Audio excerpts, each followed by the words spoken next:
Meet Hannah, ID number 4807086.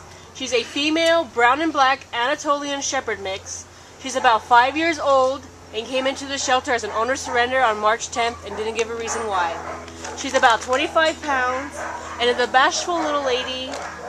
She's not leash trained, so she needs some leash work. You just have to kind of carry her around, but she's a very small kind of dog. You can see just the difference. She goes out to the knees. So she's not going to be that hard to leash train. Just once she's comfortable in a home, she'll be glad to follow you around. She's timid but very sweet. She's good with other dogs. She loves to be held and just wants to be by your side. She'll be glued to your side at all times. She just wants to be bonded to somebody.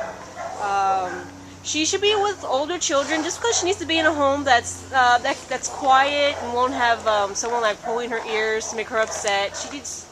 She needs someone who can understand her situation that can bring her out of her shell. When she's comfortable, she'll be probably about medium energy, and she'd be a great companion once she breaks out of that shell. Yeah, I can see her when she's comfortable, because now I've been interacting with her a bit, and she wags her tail when I come to see her. But I think if she's comfortable, she'd be running around in the yard and just be a totally different dog. It's just she's very overwhelmed by the shelter noises. And it's very common here. So if you want to see in person how great Hannah is, you can meet her at the Carson Animal Care Center.